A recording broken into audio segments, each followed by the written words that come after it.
administered by the government for its inoculation program. But senators have decided not to force the government to reveal the prices just yet. Man Los Baños joins us on the line to talk to us more about that. Hi, and what assurance did Secretary Galvez give to senators on this specific matter? Hi, Sean. Good afternoon. Senators and vaccines Carlito Galvez Jr. have come to an agreement that the government will not reveal the prices of vaccines in the hearing today, but promise to do so at the right time. Senate Minority Leader Franklin Drilon has deferred to the decision of Senate President Tito Soto not to push the issue. This, senators seem to be satisfied with Galvez's report after Soto, along with Senators Ping Lacson and Bato de la Rosa, met with Galvez the other day. But Drilon insists that they expect Galvez to detail negotiations with various pharmaceutical companies right after the supply agreement is signed. Galvez promised Sean that all their negotiations are above board and free of corruption and vowed to report to the Senate regularly. The vaccine czar also explained and it is very important for them to observe the non-disclosure agreement because it may compromise the government's orders from all drug makers. Soto said Galvez assured them of transparency but warned the vaccine czar of some unscrupulous people who might take advantage of these negotiations. Meanwhile, rehearsals or simulations for the vaccine rollout, Sean, will start next week until the third week of February, according to Galvez. The FDA, for its part, reported it has received data on the clinical trials for Sinovac from Brazil, Turkey, and Indonesia.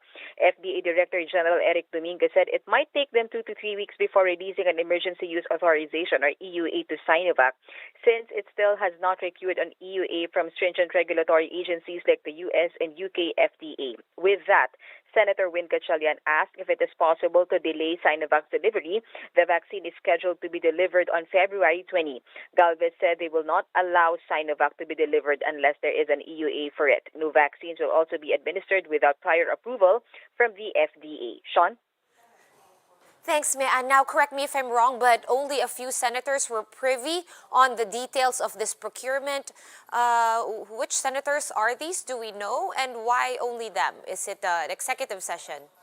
From the last time we heard, we actually know that it's Senate President Tito Soto, Senator Lacson, and Senator Bato de la Rosa who were able to meet with the Secretary Galvez last Wednesday night. Though Senate President Soto told the media yesterday that he was able to report the content, or at least the result of the meeting, to most of the senators. However, Sean, Senator Drilon in today's hearing asked for a commitment from Secretary Galvez that right after the supply agreement is signed, he will be open to a full briefing on the price and details of the agreement with pharmaceutical companies, to which Secretary Galvez answered on the affirmative. So they're expecting, or the Senate will be expecting, a full briefing about the negotiations with different pharmaceutical companies as soon as the supply agreement is signed, without any hearings to be convened, but it will be, I think, a closed-door meeting with the senators, Sean.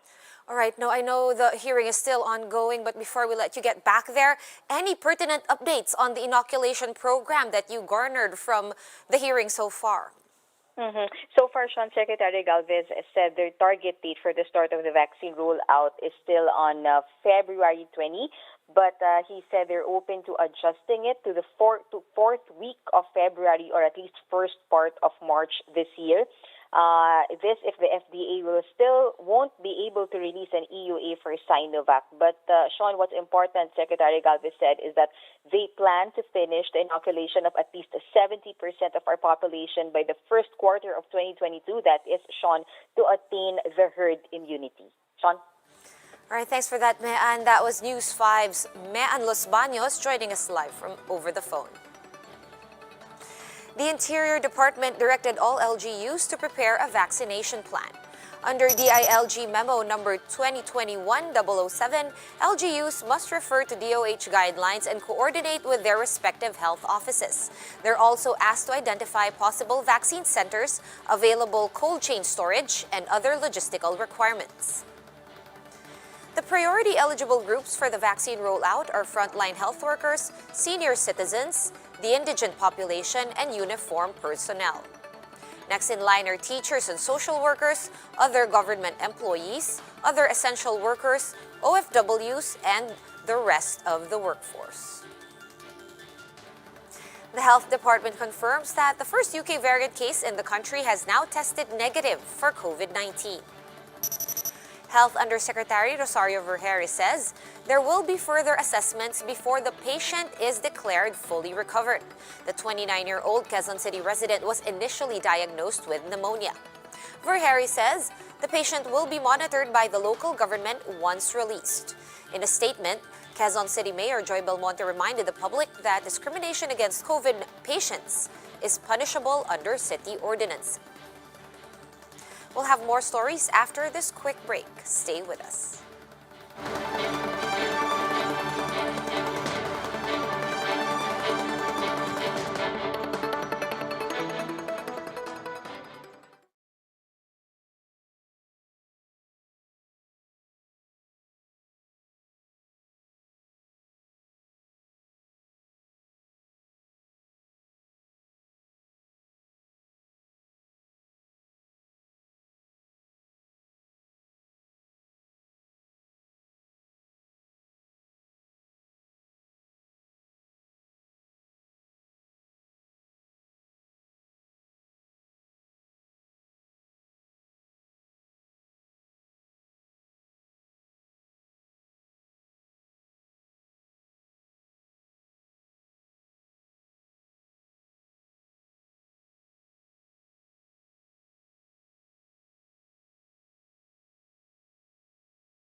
You're still watching One News Now. I'm Sean Yao. The Toll Regulatory Board, or TRB, clarifies that there are no approved tollway rates yet for the Skyway Stage 3. TRB spokesperson Julius Corpus told One News's agenda that they are still reviewing the proposed rates. He assures the public that final fees will be approved and published before February 1, once motorists have to start paying for the use of the 18-kilometer elevated expressway. I cannot preempt po naman kasi the decision of our board on this regard until the requirements and all the review have been completed. And 3 LRT2 stations have reopened today after halting operations for over a year. Commuters are relieved as their everyday travel will now be smoother. JC Cosico with the details. Jackie Oro travels daily from Pasig to Manila for work. She had a hard time commuting when the Santolan to Anonas route of LRT2 was closed for over a year. Mahirap talaga sumakay dito sa area namin. Mahirap sumakay ng papuntang Cubao. Taxi, motor. Mahirap kasi unang-una pandemic, nakakatakot ma-expose. Okay. Pero wala naman choice kasi kailangan natin kumayod, magtrabaho. The Santolan to Anonas stations had to close back in October 2019 after a power rectifier of the railway caught fire. After nearly 16 months, full train services of the LRT2 resumed today. But only a few passengers were seen riding the train this morning. The LRT2 management said technical procurement issues and the pandemic delayed repair works. Nagkaroon tayo ng mga technical issues doon sa procurement, so nag-delay ito ng konti. Hanggang sa abutan na tayo ng pandemic. Nandiyan na rin yung issue nung kumuha tayo ng technical consultant, yung nakuha nating technical consultant, siyempre mga foreigners yan, sila yung experts, hindi rin makabiyahe. papunta rito na natenga na rin sila abroad. Nandiyan na rin yung problema natin ng yung sarili nating mga lockdown. Ano? So kami rin, hindi rin makapagtrabaho. Yung mga staff natin, hindi rin maayos yung kanilang mga paperworks natin. Power supply remains temporary. That's why LRT2 line trains only run at 30 kilometers per hour from the usual 60 to 70 kilometers per hour. Passengers are asked to allot more time in their travel as the train headway will take longer at an average of 14 minutes. The travel time from Santolan to Recto will take up to 35 minutes. Pakiusap namin kung pwede agahan nila. At least nandito na sila. And then, yun nga, habaan din natin yung pasensya. No? Humihingi kami rin humihingi ng pasensya sa kanila. With this situation, we're doing our best. The usual health protocols are still being implemented at the LRT2, including temperature checks and disinfection. Only 212 passengers are allowed to board per train set. Markers are also in place to ensure physical distancing, while talking inside the train is still prohibited. Medyo maluwag na po. Pati yung nakaka-menos na rin po ng pamasahe. Mas mabilis na yung yung sa transportation namin. The last train trip at the LRT2 Santolan station in Pasig will be at 8:30 p.m., while the last trip from Recto in Manila will be at 9 p.m. The LRTA also announced that the stations in Marikina and Antipolo will be open to the public on April 26. For News 5, JC Cosico, we are One News. For more updates, visit News 5, the Philippine Star, and Business World online. Visit our website, onenews.ph, for more in-depth analysis. You can also catch One News on the Signal Play app. Register for a free account at www.signalplay.com and stream One News live anytime, anywhere. We now throw you back to the Senate hearing on the vaccination program. I'm Sean Yao, and we are One News.